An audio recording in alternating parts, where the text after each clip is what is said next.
liyayikhetha igumgedlela inkosi enkulu uBombela Sitimela Samampondo, babamkhulu omkhulu phakathi. Amen. Yebo kunjalo, uNkulunkulu ukhetha isizwe esimsulwa ebese ebeka umoya oyingcwele esibelethweni salowo mntwana wakuleso sizwe esimsulwa. Akakwazi ukubeka okhalweni umoya oyingcwele esibongweni sabantu abayizoni kakhulu njengesibongo ezindala esibala khona oGumede noZulu abayinzala bantu zesibongo eziningi. Malandela oyise kaZulu noQwabe endlini enkulu ezalwa uLuzumane kaMnguni wesibili, kaQwabe wokuqala, kaGumede, kaMnguni. Ukhuphuke njalo uzoyofika kumuntu okuthiwa wayephila emandulo esingazi noma mhlambe yena uNtulo na uyena yena uNkulunkulu, ngoba le ndaba kaNkulunkulu iyinto efihlakele kakhulu ngoba belungu bayasikhamukela nokunye esingakwazi soNkulunkulu ongabonakali, kodwa baye bemdwebe ikhehla elinezinwele ezimhlophe eliwumlungu elihleli nabantwana abancane bangabelungu abanamaphiko, okuyikhona lapho sonke sifuna ukuyohlala nalelo khehla elinezingane ezincane ezinqunu ezinamaphiko. Kodwa konke lokhu sakuzwa ngabo abathumbi bethu abasiphuca wonke umnotho wethu ngalelo khehla elihlezi nabantwana abangamaphiko. Yebo usenkingeni yena ucetshwayo ngenxa yazo zonke lezi ziqalekiso ezisukela emandulo eziwele kuye zonke zimthwalise kanzima, ngoba phela iziqalekiso zonke zisuka kuye uZulu. Nayo yonke imikhokha eyenzeka ngaleso sikhathi kubangwa ubukhosi yena nenkosana yakhe enguQwabe. Phela inkosana iwumuntu obaluleke kakhulu ekhaya emndenini, ngoba inkosana phela iyona emela ubaba wakho ngesikhathi esekhothele, iyona eshisa zonke izimpepho, ikhulume ikhiphe nabayogana. Leyo ndaba ayizange ilunge noma ikhulunywe yokuhlukunyezwa kwenkosana eyayiuQwabe, ihlukunyezwa nguye umama uMazungu benobaba omdala uNtombela. Leso siqalekiso esavela lapho ngokuhlukunyezwa kwaleyo nkosana kwaba nzima ngoba indlu yakwaNtombela yavalwa ngoba okumele ebe inkosi washo. Naye uZulu wavele wazala wathola amawele uPhunga noMageba. Esihlalweni sobukhosi kwahlala yena uPhunga owayiwele elidala, wasekuthi uMageba wahamba wayokhulela ekhaya komama wakhe. Kodwa naye uPhunga akazange ayithole inkosana, akayitholanga indlalifa ehlezi khona lapho esihlalweni. Kwacaca ukuthi indlu yakwaZulu kumele ivalwe ngenxa yaso lesi yasiqalekiso esingalungiswanga sokuthi uMalandela ethi eyishile inkosana wathi yona izoba inkosi, bona baphikise lelo lizwe elagcina selicasula kakhulu uNkulunkulu nezinyanda ezulu. Kwakumele zivalwe zombili lezi zindlu ngoba engasekho ozoba inkosi kuzo. Kuyilapho kwaze kwaqhamuka isalukazi esidala necebo lokuthi akulandwe loya mntwana ohlezi ekhaya koma wakhe lona phela onguMageba azovusa azohlala kulesi sihlalo sikamfowabo uPhunga kuze phela kuzalwe inkosi. uMageba uthathwa nje ekhaya konina usezele abantwana usenesizukulwane. Phela uMageba wayesefike wazala uMpangazitha. uMpangazitha wasezala uNdaba owumzukulu wakhe uMageba njengoba esehamba eseya kwaZulu eyovusa ubukhosi bukamfowabo. Nakhona kwaNtombela kwakusana leyo nkinga ukuthi akekho ozoba inkosi kunamantombazana kuphela. Sona futhi leso salukazi saphinde sathi akuyiwe khona uzalweni lakhe uMageba kuyolandwa inkosana yakhe lena nguMpangazitha ukuba iyovusa ubuhlobo bakwaNtombela. Phela vele babezihlobo babezalana ngoba phela yena uNtombela lona wawumfowabo kaMalandela. Ozalweni lakhe uMageba kwagcina phela sekusele yena uNdaba lona okuyena wayumzukulu kaMageba owagcine ezale isizukulwane sakhe sabantu bakwaShanda.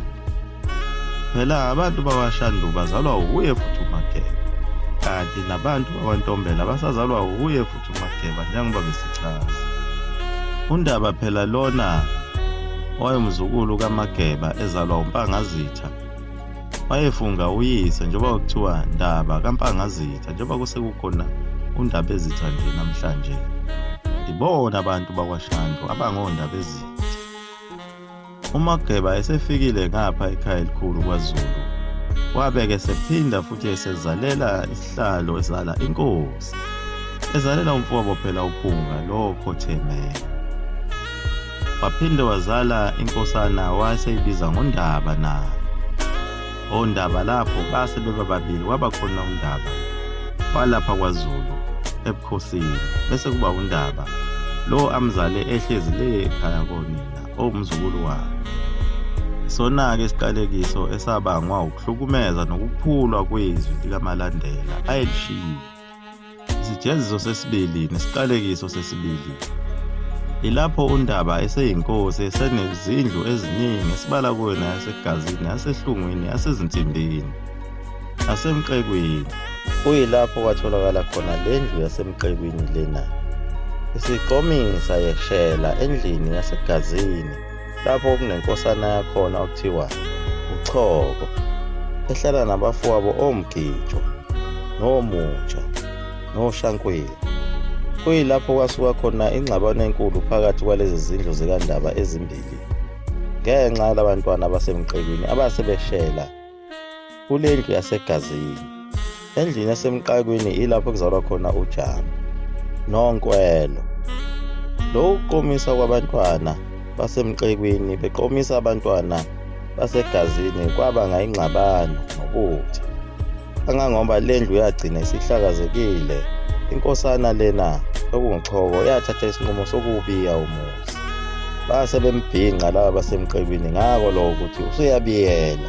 Wagcina ephume umuzi wakhe lapho khona kwasekuthiwa ngubiyela khona, ungukhokho wabantu bakwabiyela. Nomfowabo kaChoko onguShankweni naye walandela edinwa yilesi senzo, yena ongukhokho wabantu bakwaNtshangase.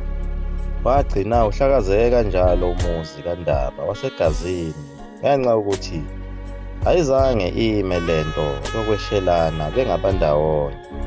Nalo mbhinqo abasebembiza ngawo ukuthi bambiza ngobiyela ngoba ebiye umuzi ngale ndlela ayewubiye ngayo, ngoba phela kwakungavamile. Wagcina ehambile nabo bonke abafowabo baphuma izibongo ezimbili, uBiyela noNtshangase.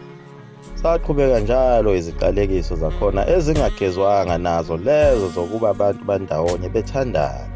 Akulungiswanga lokho kusuka kulesi siqalekiso sokuqala sokuthatha ngeze inkulumo eyayikhulunywe uMalandela. Lesi siqalekiso isona phela esaphinde sagqilaza kakhulu uJama lapho watholakala khona engabatholi abantwana babafana. Lapho phela kwaze kwasebenza yena uMkabayi benomama ukuthi betholele uyise onguJama intombi yakwaSibiya, uMthaniya phela. Ezejabula uJama ethi nenze ngakhona abantu abami, ilapho wazalwa khona usenza ngakhona. Kanti naye uJama waphinde wenza okukhulu futhi ukona lapho babekade behlasele khona lena ebuthongo eze ebuya nentombi yayikhulelwe khona. Wayingena umfazi womuntu okhulelweyo ethi uzojiyisa, lapho watholakala khona sezala usojiyisa. Naso leso sono leso kasigezwanga. Kwaphinde kwaba khona isono sesine lapho bephika igazi labo leli phela elalinguShaka ngesikhathi unina ekhulelwe, bethi akakhulelwe kodwa unesifo seshaka. Nako lokho kuphika abantwana bekhaya akugezwanga futhi nako. Kwaze kwafika lapho khona sebembulala yena lo mntwana, baphinde bathola isiqalekiso. Baphinde kwaba uMpande wadayisa umfowabo uDingane emabhunwini kuze kuyofika kuCetshwayo naye osezidalela ezakhe futhi iziqalekiso ngokubulala unina omncane uNomatshali. Baphinde wabulala noSimpoyana wayezalwa huyo uNomatshali owayengumfowabo kaMthonga futhi umfowabo wakhe uCetshwayo. Sonke lezi zono ebengezibala zazihlezi emahlombe akhe uCetshwayo kanye nezono azidalele yena zona. Usephinde wazitaphela lapho enganeni enduna enkulu kaMpande uMsweli, wayenza umkakhe uNomvimbi phela, waze wayizalisa ingane ngaphandle komshado, yena engudinizulu phela. yaguqa lapho ekumgedlela, mzulu wamafutha omkhovu, makhuluskopu ngenzani, imali yami igcwele isikhwama, phakade amen.